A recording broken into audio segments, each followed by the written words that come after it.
Are y'all ready for the next one? Are y'all ready for the next one? Shout outs to Riddle for the video. Listen, now in this video, according to them, is probably the scariest discovery about space in the whole history of exploration. Oh, we got to get into this and see what they talking about. So if you're new, smash that like button, join the family, hit that subscribe button. Let's check this out. Over the last half-century, we've launched around 100 telescopes into space. More than 20 of them are diligently scanning the universe right now. At the same time, a few dozen radio observatories keep listening for any signals from space. As a result, we've received mind-blowing pictures of distant stars and galaxies and mesmerizing ambient sounds coming from exotic objects. See, that's the job I want right there. I'd sit and just listen to that all day. Big bag of chips open and just sitting there just listening, going crazy. But there's one main thing we can't hear or see. Traces of other intelligent civilizations that actively explore outer space. This may have two possible explanations. We're either absolutely alone in the infinite universe with no one else within billions of light years around, or humanity is just about to run into highly developed aliens, and it's hard to predict what consequences this encounter may have. Are you anxious already? Today, we'll try to find out which of the answers to the great silence mystery is closest to the truth.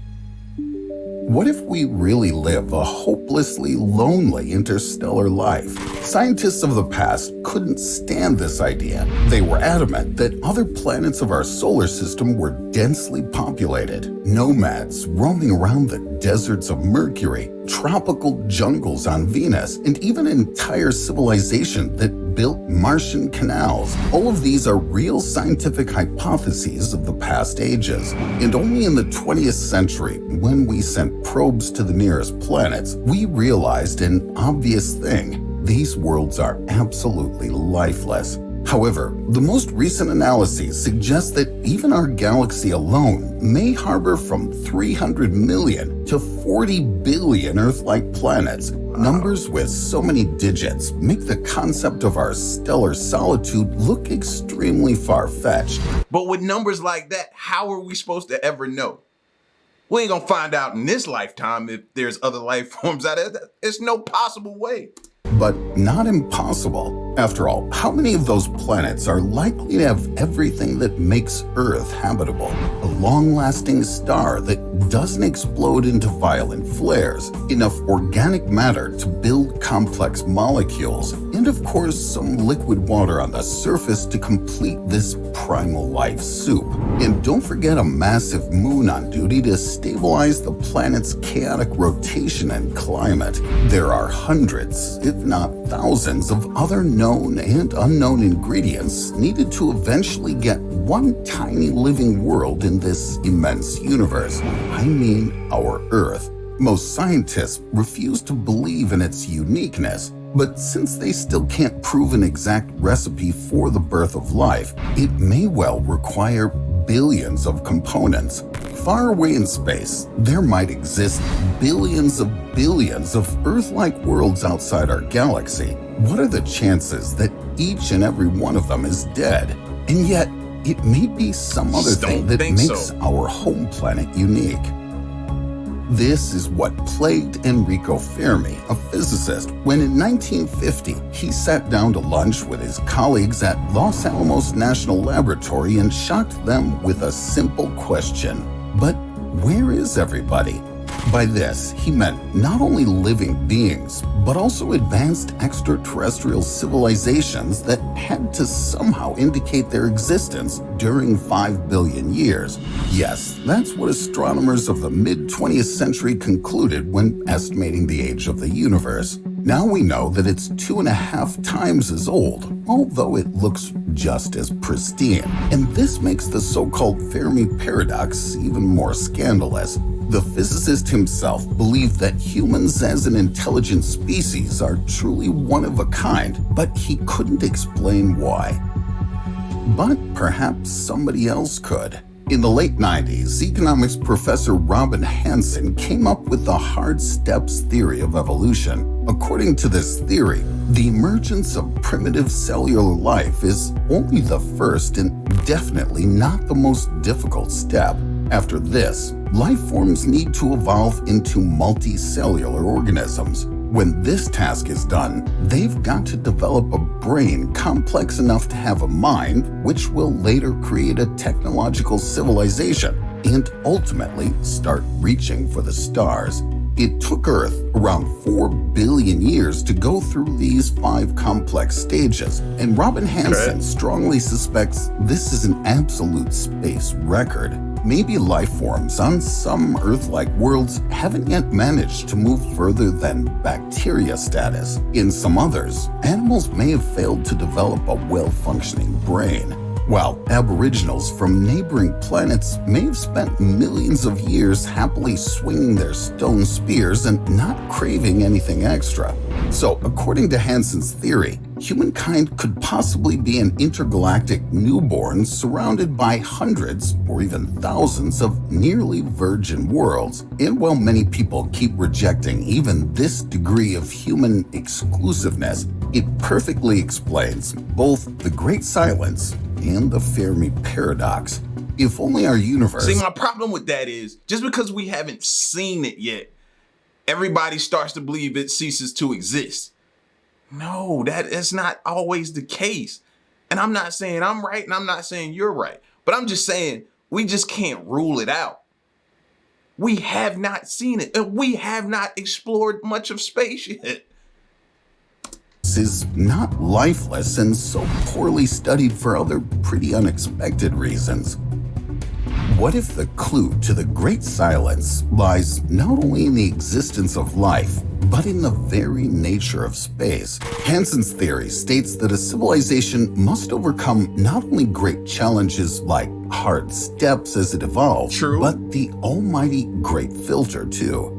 For example, if a giant asteroid hits a planet and destroys everything alive, this leaves no chance for an intelligent mind to appear. And the worst thing about the Great Filter is that we don't know exactly what we're going to face or when. However, it wouldn't necessarily mean the extinction of life. To solve the mystery of the Great Silence, all we need is the Great Filter and its reluctance to let other civilizations into space. Here on Earth, we needed remarkable technological breakthroughs and colossal resources to build rockets able to reach orbit and then make it to the moon.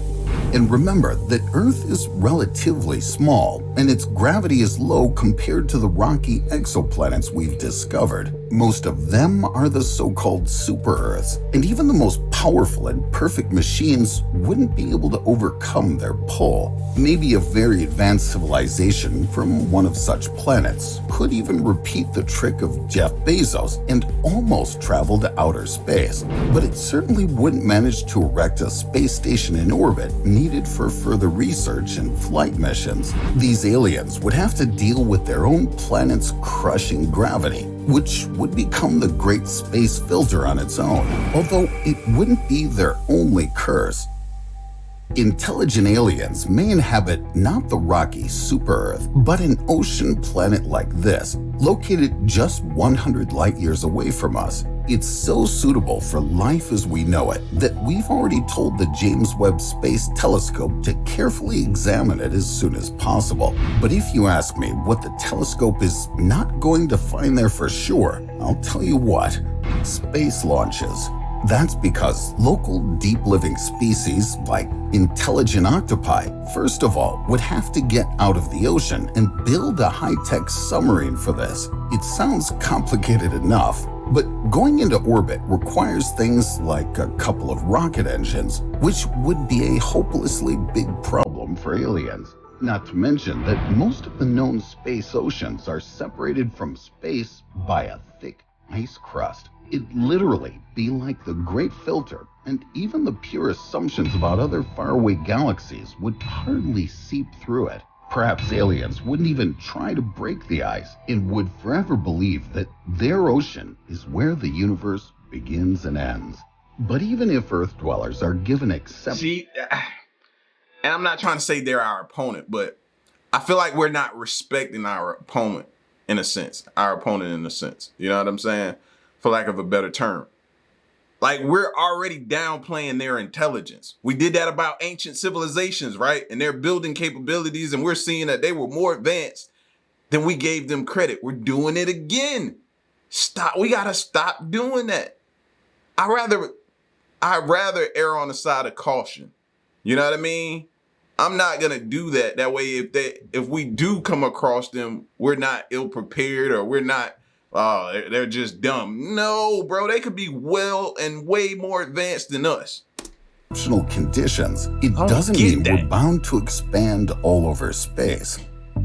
In 2022, NASA published some alarming data received after medical examinations of 14 astronauts. They were crew members working as part of the space shuttle program, and all of their samples showed dangerous mutations in blood-forming stem cells. Even though these people spent in space a few days at most, cosmic radiation didn't need much time to seriously damage their health. As for the astronauts who live on the International Space Station for months, they're at a high risk of receiving huge doses of radiation equivalent to 6,000 medical x-rays. And that's while we're still close to the Earth. NASA pours big amounts of money into developing effective radiation shielding to protect their future spacecraft, so far without much success. Spending a long time in outer space can lead to cancer and early death. But wait, if we hope to colonize other planets, we'll have to reproduce up there, let alone just live.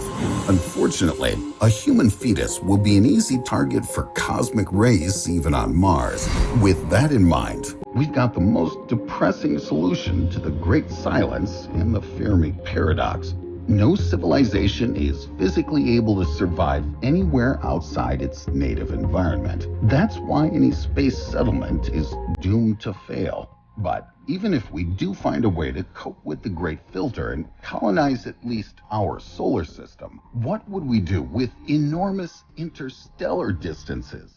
The fastest spaceship at our disposal will need 18,000 years to cover 4.3 light years that lie between us and Alpha Centauri, the closest star system. This means that leaving any noticeable human trace in the galaxy will take up to hundreds of millions of years. If we had spacecraft able to accelerate to at least half the speed of light, we could get things done much sooner. But then again, the Great Silence suggests that no one has ever managed to build such ships and overcome the abyss separating stars and galaxies. So now what? Does it mean we'll never see or meet other creatures inhabiting space? There's only one way to shake off the feeling of despair and loneliness: to crack the mysteries of the Great Silence and the Fermi Paradox with a new approach. But I doubt you'll like it. What if aliens are actually everywhere, but they're blind and totally uninterested in our existence? The James Webb Space Telescope has already directed its super-sensitive mirrors and infrared detectors at the most prospective exoplanets. Those worlds lie in habitable zones around other stars. In other words, where water can exist in a liquid state as here on Earth. James Webb scans these exoplanets' atmospheres for biomarkers. First of all, it tries to find water, ammonia, and methane molecules that couldn't have appeared as a result of natural processes. What would be a real sensation is the presence of chlorophyll, like in terrestrial plants, and amino acids, like in our DNA. And if there's a high level of carbon dioxide and nitrogen dioxide, it'll be a real jackpot for the seekers of extraterrestrial life. These compounds are considered techno-signatures, evidence pointing to an industrial civilization that humankind was in the 20th century. I bet you can already see the problem, can't you? We're looking for copies of ourselves, ignoring the possibility. That's what I've said that before. We got to step back and reevaluate how we're looking at things, man. We're thinking we're going to come across something like us or something like we've seen in movies. We got to stop that. You know what I'm saying? And that's just like they're saying these conditions on these planets. Well, we were born in and we adapted to the conditions of our planet. When we were born into existence, we're able to breathe, we're able to survive on our planet. We've adapted everything. Same could be on their planet. Stuff that we may see as hazardous and to our health and detrimental, they may not. They may have adapted to that. So we got to stop thinking about that like that. Can't you? We're looking for copies of ourselves, ignoring the possibilities that another form of life may be way too different from us. What's more, highly developed aliens might just be blind. Do you remember the intelligent octopi from the ocean planet? They didn't find a way to go into space, but perhaps their scientists succeeded in breaking through the ice crust and launching a powerful telescope. Since these creatures live in darkness, their observatory most likely would also be able to see infrared light, just like the James Webb. But if it detects Earth, it would discover an exotic and hazardous world. Our planet is situated too close to its star to let water on the surface exist in a state that aliens find natural, a solid state. Without the ice crust, oceans get heated up to the point of evaporating right into the atmosphere, a true hell for intergalactic strangers. And of course, there's no excess of dissolved metals in terrestrial waters. By the standards of intelligent octopi, that's a techno-signature of an advanced industrial civilization. But if these guys at least stand a chance of noticing our cities on dry land, silicon-based creatures from an extra-hot exoplanet would never even think of searching for carbon-based humanoids roaming around cold, rocky worlds like our Earth. Long story short, these two civilizations would rather search for signs of life on Jupiter's moon Europa, with its oceans hidden behind thick ice, or on burning Mercury. When they don't find anything there, they just keep scratching their heads over the Great Silence mystery. A gloomy but quite considerable prospect if we consider how we ourselves move forward with space exploration. But even if highly developed aliens are not very different from humans, our solar system and Earth could escape their attention for purely practical reasons. That's what two American scientists, Jacob Hack-Misra and Thomas Fauches, highlight in their article released in November 2022. In their work, the researchers picture an incredibly progressive society that has been systematically exploring our galaxy for millions of years and choosing to avoid our solar system at all costs. But why? Because our sun is an orange G-type star whose lifetime doesn't exceed some 10 billion years. It seems like an incredibly long time to us, but not to aliens. More compact K-type yellow dwarfs can shine without fading and support a civilization for up to 70 billion years, while tiny M-type red dwarfs are incredibly long livers, as their estimated lifespan reaches up to 10 trillion years. So a society with ambitions as limitless as space itself wouldn't even bother to send expeditions to suns that are going to die in a flash when there are much more promising options. If that's the case, this answer to the Great Silence mystery and the Fermi paradox also explains why we can't see aliens. Stars they're currently colonizing are too dim to ever be noticed unless you know where to look.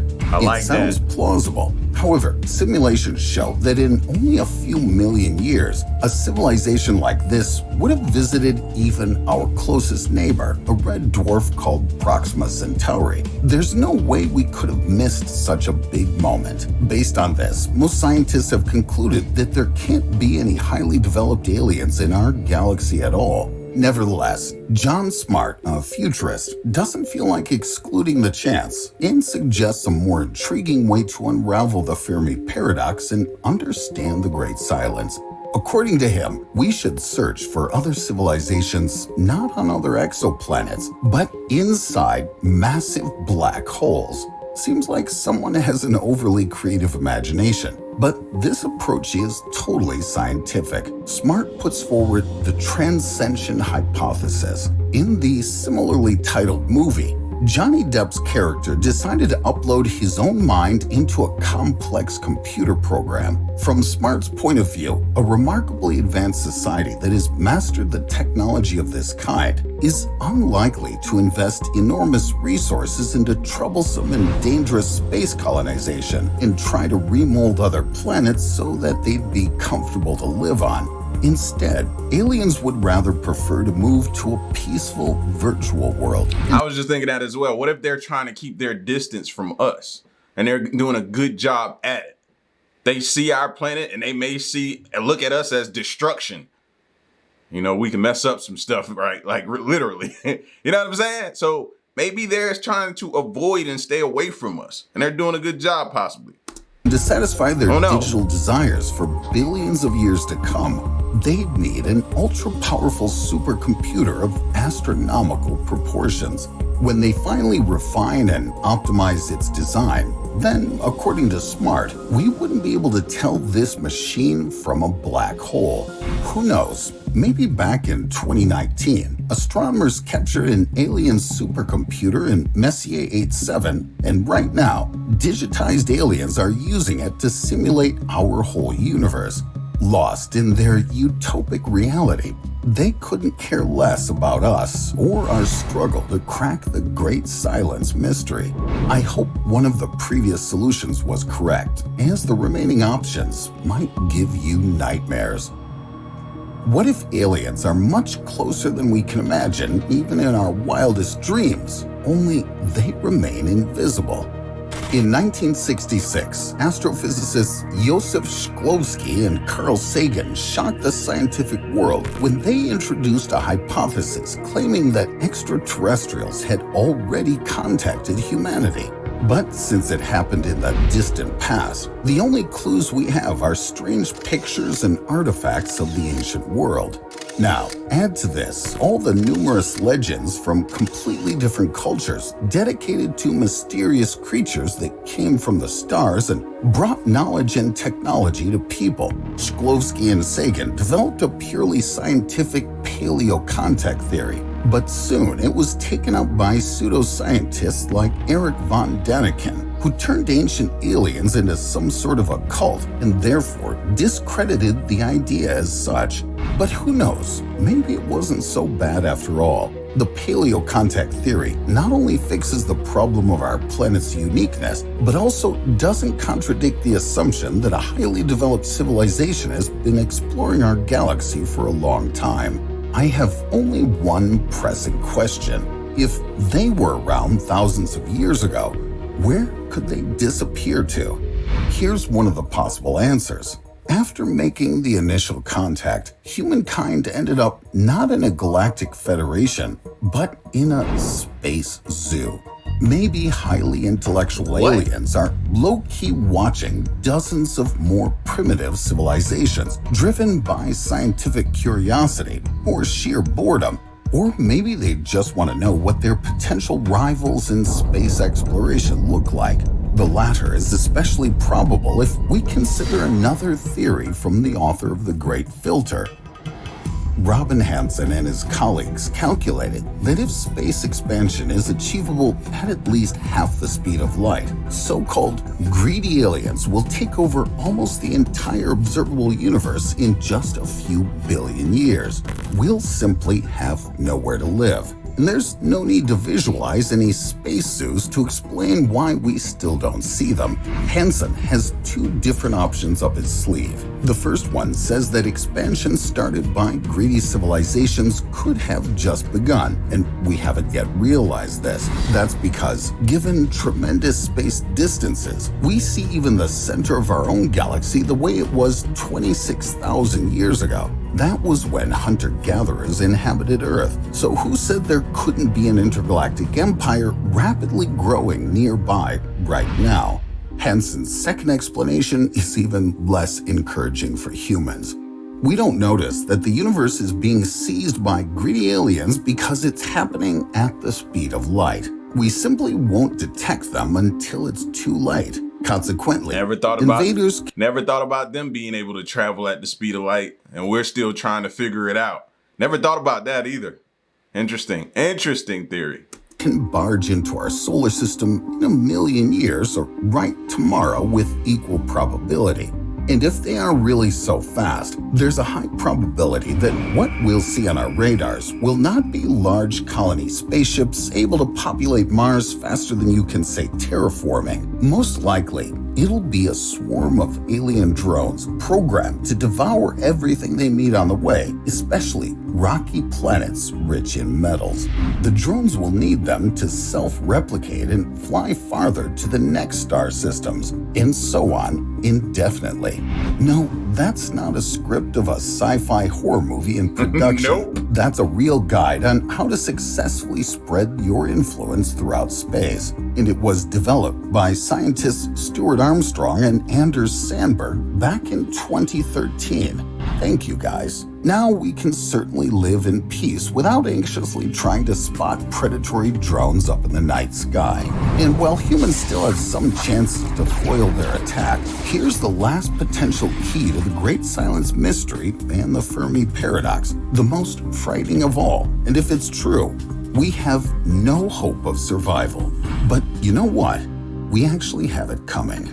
Over the last 100 years, we sent many radio signals into space. They've already reached 15,000 star systems, and our audience grows year by year. In our messages, we not only willingly give directions on how to find our planet, but also describe what we look like and what our DNA is made of.